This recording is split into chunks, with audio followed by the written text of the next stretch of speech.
BNP সমাবেশের খবর জানাতে এই মুহূর্তে যুক্ত হচ্ছেন আমাদের সহকর্মীরা। শুরুতেই যাচ্ছি ময়মনসিংহে সহকর্মী সৈয়দ নোমানের কাছে। নোমান, সমাবেশ কি শুরু হয়েছে, আর সমাবেশকে ঘিরে নেতাকর্মীদের প্রতিক্রিয়া কি, তারা কি বলছেন জানাবেন আমাদের।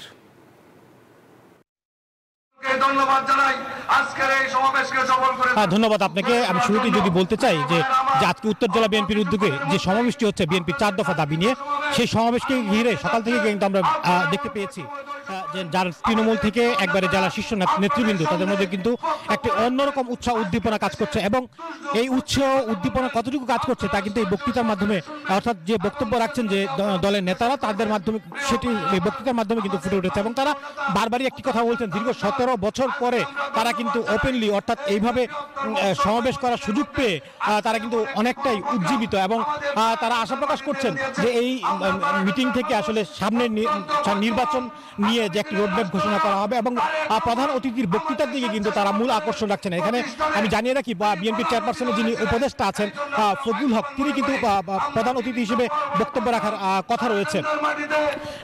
কিছুক্ষণের মধ্যে হয়তো সমাবেশটি শুরু হবে। তো ইতিমধ্যে কিন্তু বিভিন্ন উপজেলা থেকে, উত্তর জেলা বিএনপির যে কয়েকটি উপজেলা রয়েছে, সেই উপজেলা থেকে বিভিন্ন নেতাকর্মীরা কিন্তু আসতে শুরু করেছেন। আমরা দেখেছি যে যুবদল, ছাত্রদল এবং বিএনপি খণ্ড খণ্ডের মিছিল নিয়ে কিন্তু সমাবেশ স্থলে আসছেন।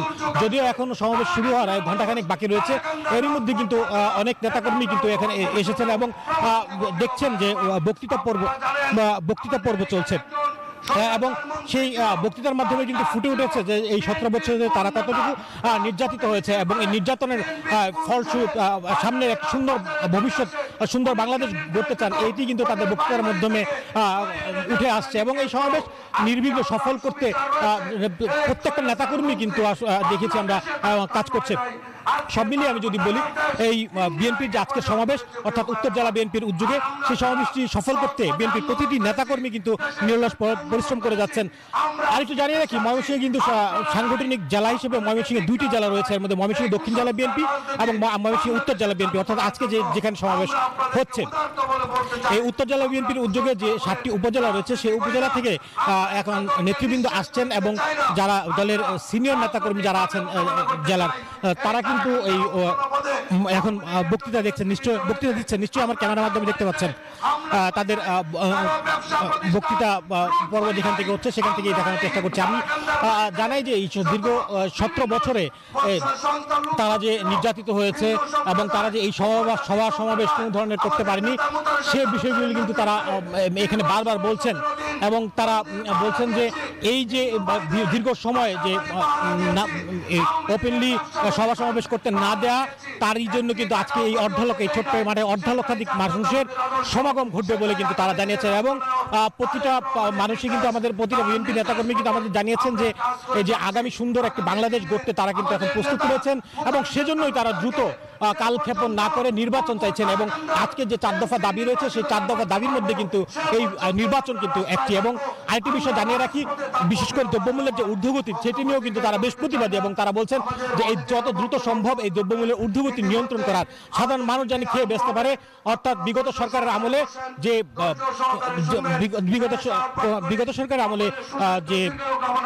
দ্রব্যমূল্যের ঊর্ধ্বগতি ছিল, সেটি যেন কমিয়ে আনা হয় এবং নির্বাচন করা হয়। এছাড়াও 4 দফা দাবিতে কিন্তু এই সমাবেশ, কিন্তু আজকে সমাবেশ অনুষ্ঠিত হচ্ছে। তো আমরা এই মুহূর্তে চলে যাব নরসিংদীতে, সেখানে আছে আমাদের আরেক সহকর্মী। আপনারা সকলেই মঞ্চের সামনে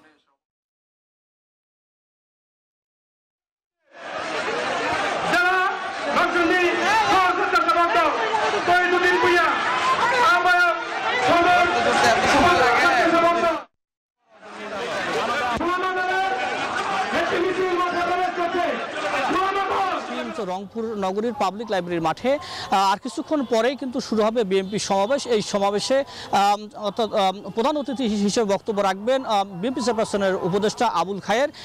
প্রধান বক্তা রয়েছেন বিএনপি সহ সাংগঠনিক সম্পাদক আব্দুল খালেক। আমি যদি বলি যে গণতান্ত্রিক পন্থা নির্বাচন, এই তিনটি দাবিতে কিন্তু বিএনপি সমাবেশ হচ্ছে। একটু জেলা বিএনপি আপনার সাথে কথা বলতে চাই যে হঠাৎ করে আপনারা কেন জেলা সমাবেশ করছেন, একটু আমাদেরকে বলবেন। আসলে এটা হঠাৎ করে নয়। আপনারা জানেন যে বিগত সরকারের আমলেও বিএনপির একই দাবি ছিল, গণতান্ত্রিক প্রক্রিয়া চালু করা, একটা সুষ্ঠু নির্বাচনের মাধ্যমে একটা গণতান্ত্রিক সরকারকে প্রতিষ্ঠিত করা তো সর্বোপরি তৃণমূলের যে উদ্যোগ আছে তা রোধ করা। আমরা দেখছি যে বর্তমান অন্তর্বর্তীকালীন সরকার আসার পরও আমরা ওই জিনিসগুলো কোনো নিশ্চয়তা পাচ্ছি না এবং আমরা দেখছি যে তৃণমূলের উদ্যোগতি সে আগের মতনই আছে। গণতান্ত্রিক সরকার প্রক্রিয়াতে রোডম্যাপ ঘোষণা করবে, সেই রোডম্যাপ এখনো সেইভাবে ঘোষণা করা হয়নি। অন্তর্বর্তীকালীন সরকারের বিভিন্ন সচিব, উপসচিব, তারপরে আপনার উপদেষ্টা বিভিন্ন রকম বক্তব্য রাখছে।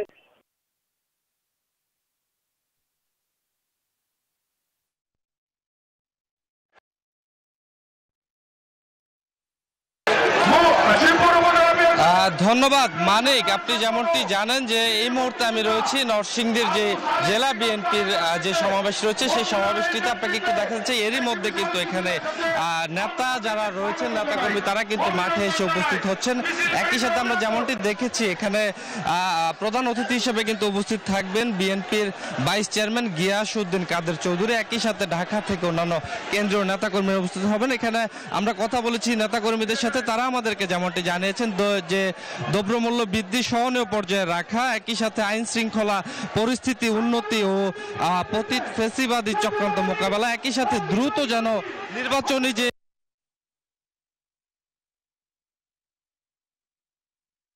কিন্তু নরসিংদী জেলা বিএনপির এই সমাবেশ অনুষ্ঠিত হচ্ছে। এরই মধ্যে আমরা দেখেছি যে নরসিংদী জেলা এবং বিভিন্ন উপজেলা থেকে যারা নেতাকর্মী রয়েছে তারা কিন্তু মিছিল নিয়ে এখানে কিন্তু উপস্থিত হচ্ছে সমাবেশ স্থলে। আমরা যদি এখানে একজন নেতার সাথে আমরা কথা বলতে চাই, একটু যদি বলছেন আপনাদের কেমন কর্মসূচি?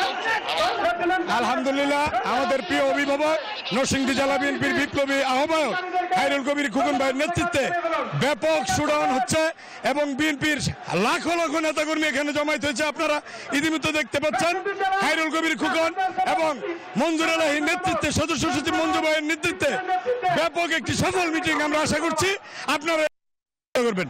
এবং যেমনটি শুনছিলেন এখানকার নেতাকর্মীরা যেমনটি বলছিলেন যে এই মুহূর্তে মাঠে কিন্তু প্রায় লক্ষাধিকের মতো নেতাকর্মীদের এখানে উপস্থিত হবেন এমনটা আমাদেরকে জানিয়েছেন। এবং সেই সাথে তারা যেমনটি বলছেন যে এখানে যে গণদাবিগুলো রয়েছে তাদের সেই দাবিগুলো দ্রুত সময়ের মধ্যে যেন বাস্তবায়ন করা হয়। এই সবকিছু মিলে কিন্তু এখানে বর্তমানে কানায় কানায় অনেকটাই এই মাঠ কিন্তু পরিপূর্ণ হয়ে গেছে। আমরা যেমনটি দেখেছি এখানে জেলার নেতাকর্মী যারা রয়েছেন একই সাথে কিছুক্ষণের মধ্যে উপস্থিত হবেন ঢাকা থেকে নেতাকর্মী যারা রয়েছেন বক্তব্য রাখবেন। এবং এখানে কিন্তু এখন পর্যন্ত অনেকটাই উৎসবমুখর পরিবেশ বিরাজ করছে আমরা যেমনটি দেখেছি। নেতাকর্মীরা বলছে। হৃদয় আপনাকে ধন্যবাদ। সেই সাথে ধন্যবাদ রেজাউল করিম মানিক ও সৈয়দ নোমান আপনাকেও।